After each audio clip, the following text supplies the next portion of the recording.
What is up, guys? Welcome to my farming contract guide. In this guide, I'm going to be going through all the different possibilities that you can get through farming contracts, as well as the plants that you should have in each patch, as well as some tips and tricks to increase the likelihood of you getting the seed pack that you want. So to start off, I'm going to be putting a table of contents kind of, so you can, if you want, you can just skip through it if you already know, but primarily I think you should definitely check out what you should plant, because I have been making a spreadsheet and I'm going to be keep updating it. It's going to be in the description below if you want to check it out, all the different possibilities. It's primarily hard contracts, but if you want, you can copy and paste everything to your own spreadsheet and update it however you want, if you want to keep track, if you're specifically going for the other tiers. But primarily this video is going to be more about the hard contracts, which is a level 85 requirement. The other tiers are also not that bad. You can still have a good chance at getting some good rewards from them.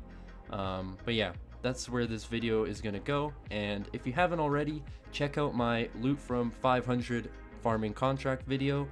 I just uploaded it recently, so if you want to check out what you can get and see how good it is, definitely check that out. It's definitely worth a watch, and hopefully it can help you get those farming contracts out the way, and hopefully make you some more money, especially if you're an Iron Man, if you want to get those seeds. So definitely check that out. So in order to start farming contracts, I highly recommend you do them at 65 farming, simply because if you get something like a fruit tree, which can take up to 16 hours, you have a chance to skip to an easy contract and get something a lot easier. Because if you do easy contracts only, then you'll pretty much be stuck with whatever you get. You cannot skip. But of course, hard contracts are definitely what you want to aim for. But yeah, so in order to start getting farming contracts, you need 45 farming, medium contracts 65 farming, and hard contracts at 85. Medium contracts are also still pretty good. I've done my fair share of medium contracts, as I had to skip a lot of hard contracts that I just didn't feel like waiting for, and I've gotten a lot of Hesperia seeds, so definitely worth it to at least start at 65 farming. So if you're going to be doing these farming contracts consistently, you're going to want to know how to get there. So if you're an Iron Man, or you can't afford skills necklaces, or if you don't have 99 farming, you can always take the fairy ring, which is the code CIR, which takes you a bit northeast of the farming guild, and you just have to run a little bit west.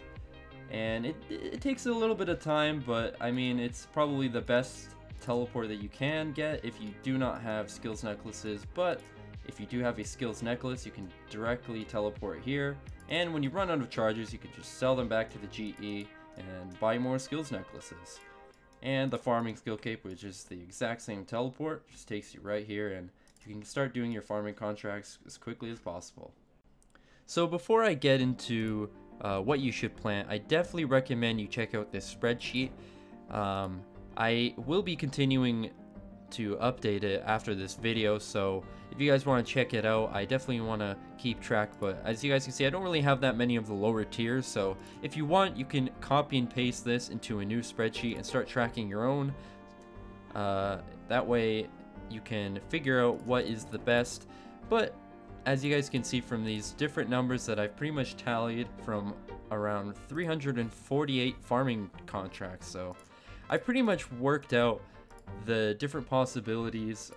It's not that big of a sample size, but it can give you a really good idea of what you should plant. So if you want to copy my setup, it's probably not the best. I've been using the maple tree as kind of a skip, considering it's actually one in every contract. So if I do get unlucky or lucky, I can use that to skip. But for the bush patch, it doesn't really matter what you plant. Poison ivy and whiteberry are pretty common. If you do get unlucky, you can get something like jangerberry or any of the lower tier bushes. As for flowers, I've just been planting limpworts, but definitely always plant a white lily. Snape grass and watermelon, always have those. Potato cactus, I've rarely had regular cactus. I've literally only had it once actually, so always definitely recommend always to have a potato cactus. It's pretty self-explanatory. Salitrus, obviously, it's the only patch in the game. Fruit tree, this one's a bit of a weird one. Personally, I don't feel like spending 150k, and if there are some instances where you might have just planted it, and it might be your only contract. If you get like stuck on an easy contract to plant an apple tree, and you just planted your dragon fruit tree, I don't know, you either gotta wait 16 hours or you gotta dig up that 150k seed. So, you know, palm trees are pretty cheap, so, and they seem the most common for hard contracts, and redwood if you can plant them. As for herbs, it's pretty random. I mean, you have a lot of choices here, but from what I have in my spreadsheet, it seems snapdragon is probably the most common, and magic tree is the most common for the magic tree, for the regular tree patch. So yeah.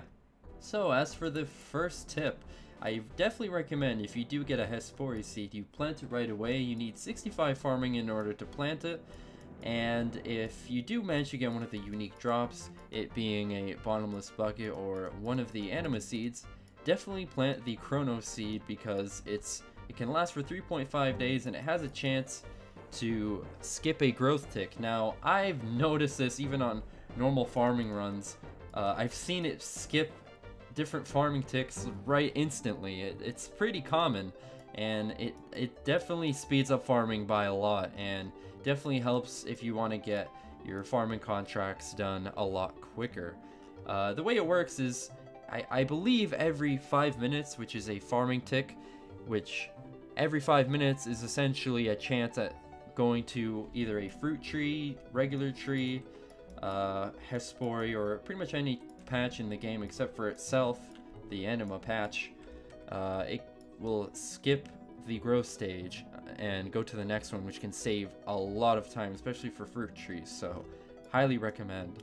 Now, some of this might sound like common sense, but if you, for example, you get a farming contract and your tree, for example, is not fully grown yet, it has probably like 3 hours left, it's always worth it to just let it grow right away, especially if you have a chrono seed, even if it takes 3 hours, because if you skip it, you will more than likely either have to wait an hour to complete that medium contract, and then wait another hour to complete the hard contract, or even worse, get a fruit tree, or even have to skip again. So it's always worth it to even wait the 3 hours.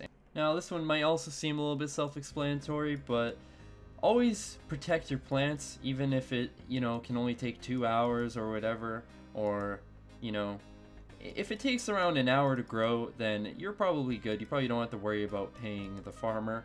But if it's something that takes more than an hour, definitely pay for it. You know, it doesn't hurt, but if you're an Iron Man, I can understand. Some of the items are pretty ridiculous to get. Like, for the whiteberry bush, you need 8 mushrooms, which can be hard to get, but pretty much for anything that can take way longer, like redwood trees, fruit trees, always pay. That way you don't have to worry about, you know, losing that seed or wasting time, and getting those seed packs as quick as possible. And for the final tip, I highly recommend using the new seed vault, which just came out today. I definitely recommend putting at least one of every possible farming contract in here. There aren't any hops, but it's also a pretty good way to just store your seeds in general. If you want to keep every seed you get from the seed packs, you just loot them and you just deposit all, and there you go. Quick and done, and yeah. Easy peasy. Alright, so that's pretty much the video. Let me know what you guys think of this guide. If it helped you, if you guys have any questions, let me know. But be sure to subscribe and like, and if you haven't already, check out my loot from 500 hard contracts. Definitely worth a watch if you definitely want to start going for farming contracts and see what you can get. I was actually pretty surprised at what I got, so yeah. Anyways, see you guys in the next video, and peace.